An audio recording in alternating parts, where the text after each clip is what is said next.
Assalamualaikum warahmatullahi wabarakatuh. Jumpa lagi dengan saya di tutorial perencanaan usaha sederhana unit usaha pangan desa. Tutorial ini bermaksud memperjelas petunjuk teknis yang ada, yaitu Bangkub 2020 untuk ketahanan masyarakat desa, sehingga perencanaan usaha unit pangan memadai mulai dari analisa sampai dengan administrasi pembukuan.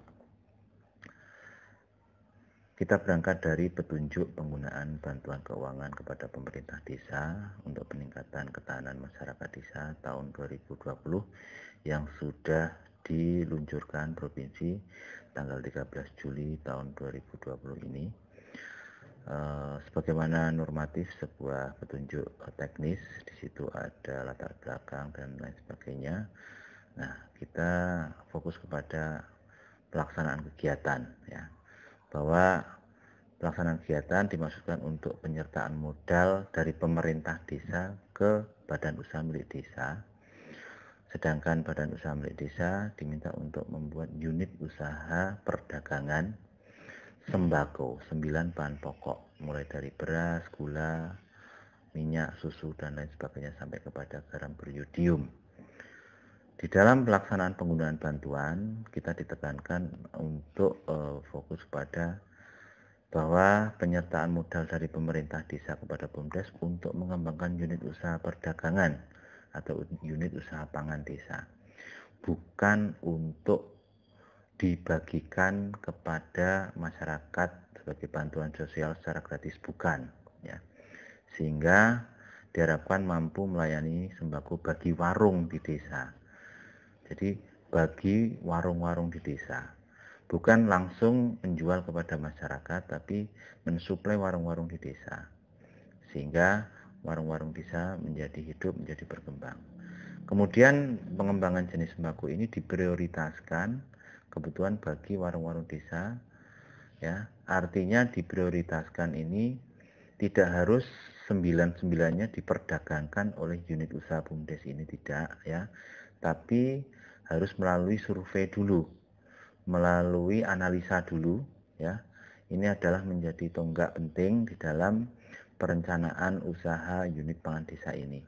Sehingga langkah-langkah yang harus dilakukan adalah oleh pemerintah desa melakukan koordinasi dengan BUMDesa, melakukan identifikasi warung yang ada di desa, kemudian mempertemukan BUMDesa dengan warung desa, dan menetapkan warung yang ada di desa yang bersedia melakukan kerjasama dengan BUMDesa.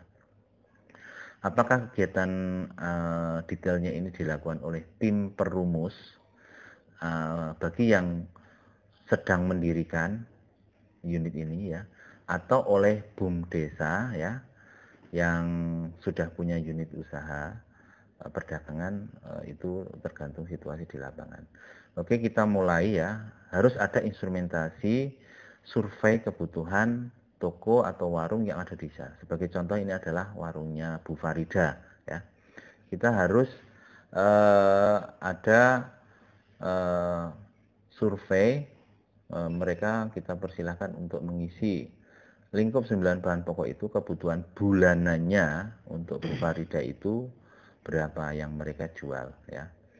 Nah, ada baiknya yang diundang di Musdes adalah pemilik toko-toko atau warung-warung yang ada di desa ini, warung-warung kecil ini. Sehingga setelah selesai Musdes, kita sekaligus bisa merekap kebutuhan semua toko-toko yang ada di desa atau warung-warung kecil yang ada di desa tentang 9 bahan pokok yang mereka perdagangkan. Sehingga dari situ kita bisa mengambil kesimpulan perencanaan barang-barang apa saja yang akan kita perdagangkan untuk warung-warung tersebut, ya. Sehingga kita bisa membuat RAB atau rencana anggaran biaya untuk pembelanjaan awal barang dagangan kita. Berapa gula pasir yang harus kita beli, berapa minyak goreng kemasan, berapa telur ayam, berapa gas LPG, ya. Kemudian garam yang harus kita sediakan. Itu yang harus kita persiapkan sehingga kita punya RAP, ya. Ditandatangani oleh penanggung jawab unit usaha, kemudian di-share diverifikasi oleh Direktur BUMDes dan seterusnya ya. Ini sangat penting RAP ini ya. Kemudian kita melangkah untuk melakukan analisa lebih lanjut ya. Kita di Demak sudah punya instrumentasi penilaian kelayakan usaha ya, yang kita berlakukan untuk analisa apapun di saat akan mendirikan sebuah unit usaha ya.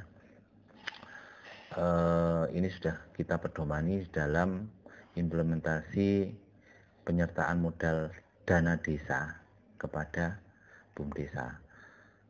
Ada 6 aspek penilaian kelayakan. Yang pertama adalah aspek pasar dan pemasaran. Kita akan jual kemana, siapa calon pembeli kita. Kalau memang warung, berarti kita memang harus sudah melakukan analisa atau survei di warung dan sebagainya.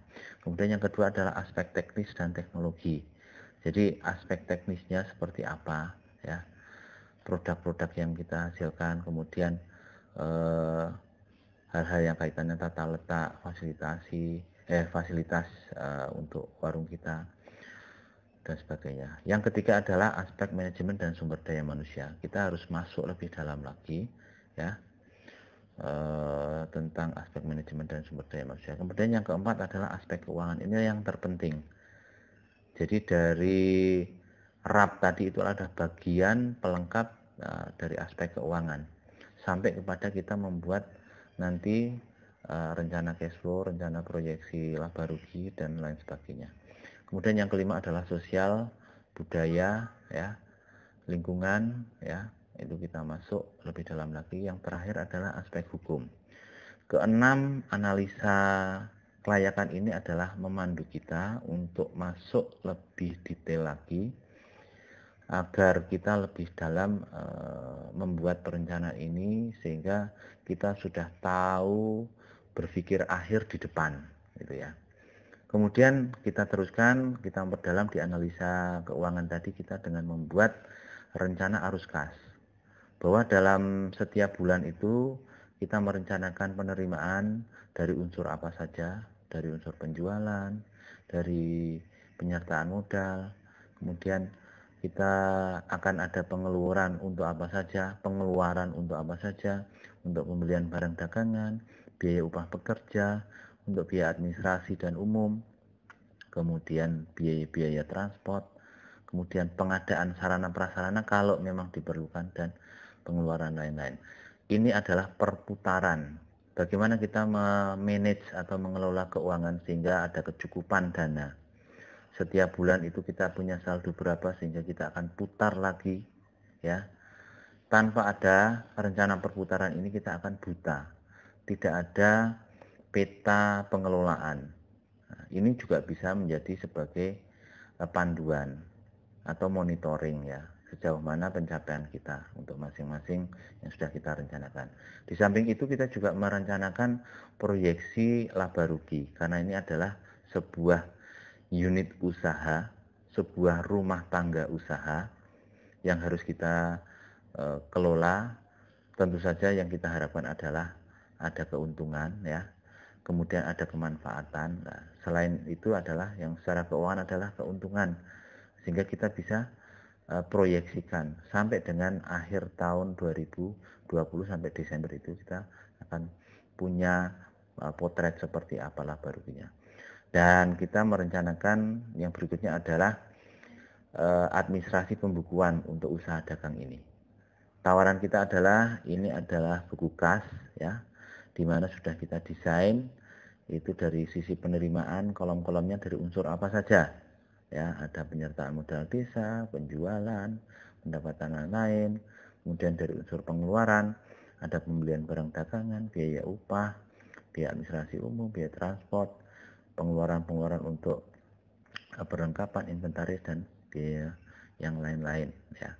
Artinya dengan satu buku kas kita sudah bisa merekap semua. Nah, yang terpenting adalah di dalam perdagangan ini adalah yang penting adalah kita juga harus menyediakan buku persediaan barang dagangan. Ini sangat penting ya, bahwa beras itu kapan bertambah, kemudian kapan berkurang, berapa jumlahnya, yang bertambah dan berkurang, sehingga sisanya pada saat akhir periode itu kita bisa menghitung ya, sehingga yang keluar itu menjadi harga pokok penjualan berapa, beras, minyak, telur dan sebagainya kita harus catat.